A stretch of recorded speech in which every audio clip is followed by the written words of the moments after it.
Hi everyone, it's Sonia here. A Pfizer rep recently admitted in front of the EU Parliament that they had not tested for the ability to stop transmission before their product was rolled out. Of course, since the whole passport system was based on the premise that the product would stop transmission, this admission has caused outrage in members of the Parliament. Let's take a short look back at the confusion we experienced throughout 2021 and 2022.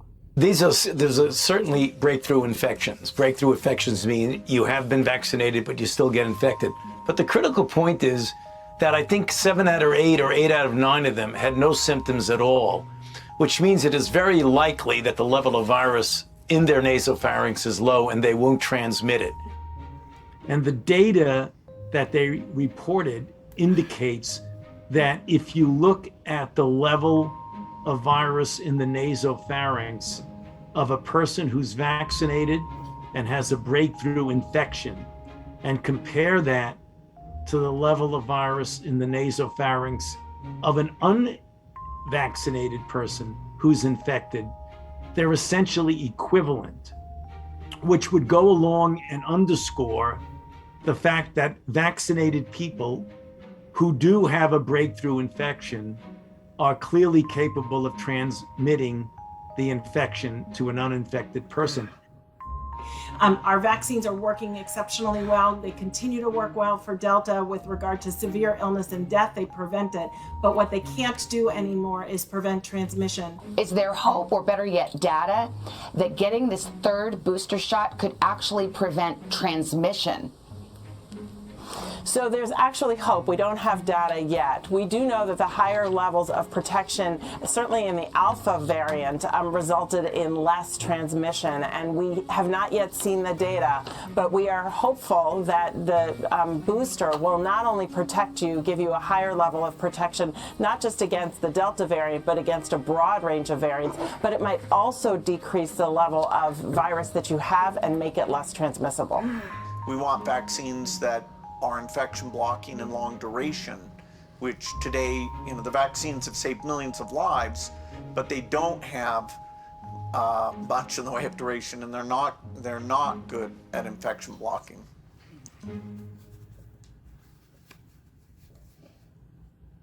Now here we are at the end of 2022, and the truth is finally coming out. According to news.com.au, Pfizer did not know whether COVID vaccines stop transmission before rollout, executive admits. A Pfizer exec has made a frank admission during a parliamentary hearing, with one representative describing it as shocking, even criminal. Their words, not mine. Oh, hey, I just want to say thanks to you guys who have donated to me, who donated in the last live. As you know, I've been having a problem with my back. I don't know, something shifted. There's a pinched nerve or something like that. And I've had this problem for almost a month now. And thanks to your donations, that paid for my last osteo treatment, because that's where all my money's going these days. But thank you so much, because that really helped take the edge off. Thank you for donating to my osteo treatment. And I'm going to have another one next week. So thank you for supporting my channel, which is now supporting my rehabilitation. So what happened here was the CEO of Pfizer, Albert Bourla, was invited to this EU parliamentary hearing. And he decided not to show up, but to send somebody instead. And so he sent this woman, Janine Small, Pfizer's president of international developed markets. So she was testifying before the European Union Parliament on Monday, when she was asked a question by the Dutch MEP Rob Roos. Was the Pfizer COVID vaccine tested on stopping the transmission of the virus before it entered the market? If not, please say it clearly. If yes, are you willing to share the data with this committee? And I really want a straight answer, yes or no, and I'm looking forward to it. Thank you very much. Regarding the question around, did we know about stopping immunisation before it entered the market? No, we had to really move at the speed of science to really understand what is taking place in the market. And from that point of view, we had to do everything at risk. When I heard that the first time, my reaction was, what on earth is she talking about? Regarding the question around, did we know about stopping immunization before it entered the market? What does she mean? He asked whether it stopped transmission. She answered, did we know about stopping the immunization before it entered the market? Immunize means to produce immunity to something by introducing it to an organism. And normally to most people, the word immunization is synonymous with vaccination. As in the context of a doctor immunizing a patient, this would always mean they're vaccinating the patient. However, there is also a broader meaning to the word immunization, meaning neutralization. As in, he went to 3 different circuses hoping to immunize himself against his fear of clowns. Could it be that Janine Small was using the word immunization to mean neutralization? I mean, I'm trying to find a possible way that what she said was not complete nonsense, but I feel like I'm reaching. Is that a way of her saying stopping the spread? Or, I mean, I don't know. I think it's weird. He asked transmission. She said stopping immunization. But she clearly did say no. She certainly didn't say, yes, we studied it. She said no. So, I guess that means they didn't study it. Continuing, we had to really move at the speed of science. What is the speed of science? Does it even mean anything? I don't think so. Maybe someone could enlighten me. What is the speed of science? Personally, I think sometimes science moves quickly and sometimes science moves slowly. But what does it really mean in this context? I don't know, your guess is as good as mine.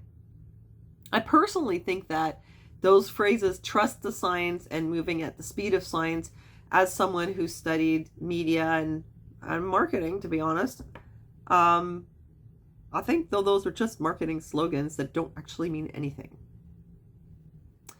But anyway, we had to really move at the speed of science to really understand what is taking place in the market.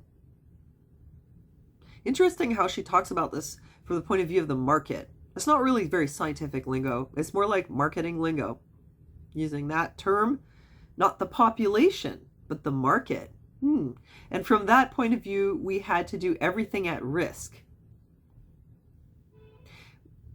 There was some explanation of what that meant, which meant that they had to invest their own capital, risking everything, gambling that this was going to work and that they were going to sell this product to this market, basically. I think Dr. Bourla, even though he's not here, would turn around and say to you himself, if not us, then who? Very cryptic answer. She said, Dr. Bourla actually felt the importance of what was going on in the world, and therefore, as a result of that, we actually spent US $2 billion at risk of self-funded money from Pfizer to be able to research, develop, and manufacture at risk to be able to make sure that we were in a position to be able to help with a pandemic. Okay, that's great. They put their own money on the line to help with the pandemic. But the question was, did they test to see if it stopped transmission before they rolled it out? And even though she gives an extremely cryptic answer, you do find the word no in it. Mr. Rob Rue's reaction to this is, in COVID hearing, Pfizer director admits vaccine was never tested on preventing transmission. Get vaccinated for others was always a lie. The only purpose of the COVID passport forcing people to get vaccinated. The world needs to know, share this video. Now, I want to make it clear those are his words, not mine. I'm just reporting on what people are saying, and he is a member of the European Parliament, so an important political figure. And this is his reaction to what Janine Small has said at the parliamentary hearing. He's saying that without evidence that it prevents transmission, the COVID passport couldn't serve the purpose that it did serve, other than just to coerce people to take the vaccine. I mean, it couldn't serve the purpose of stopping transmission if you didn't know that the vaccine stops transmission. Well, they didn't know either way, does it or doesn't it? I guess they assumed that it does. So, you know, I wasn't really surprised when she said no, because you remember when originally you could see the first Pfizer study, and they had checked for symptomatic disease and given tests to people who had symptoms.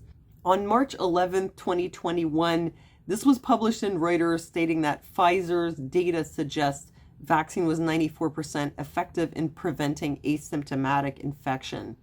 This was based on real-world data from Israel and was taken to mean that it could significantly reduce transmission.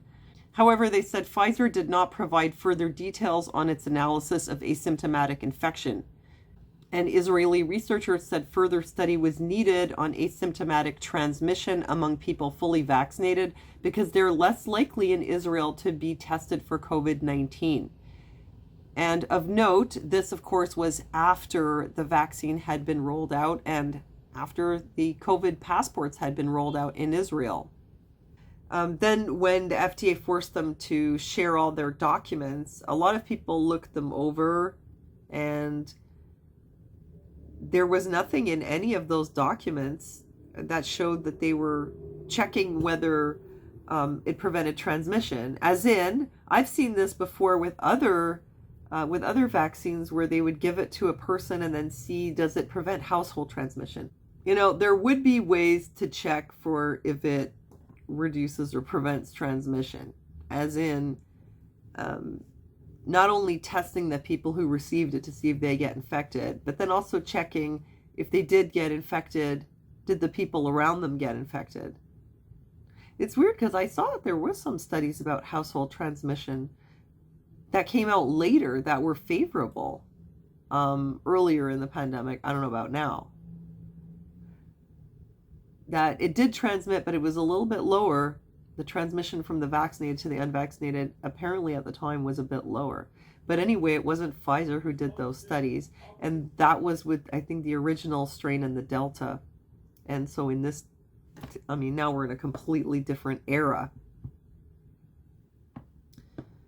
Anyway, there you have it. They say they did not test for that at the time. They were moving at the speed of science. And I guess the speed of science didn't allow them to check for that before the whole COVID passport thing was rolled out. You know, if they had checked and it turned out that it didn't work, that would have really sucked, because that whole COVID passport thing was ready to go by May. Remember, COVID Pass, which I've talked about before. Yes, V-Code, whose slogan is One Code, Infinite Possibilities, had rolled out a COVID Pass, as they called it, and health passport, which was on the market as of May 2020, so before the vaccine was even made. And apparently they had quite a bit of orders for this already.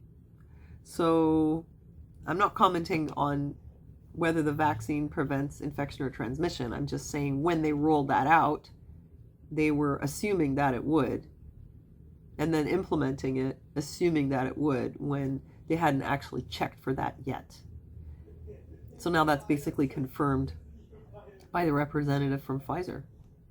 So people are kind of pissed. And that's it. Let me know what you think. And thanks for watching, and I'll see you next time. Trust the girls.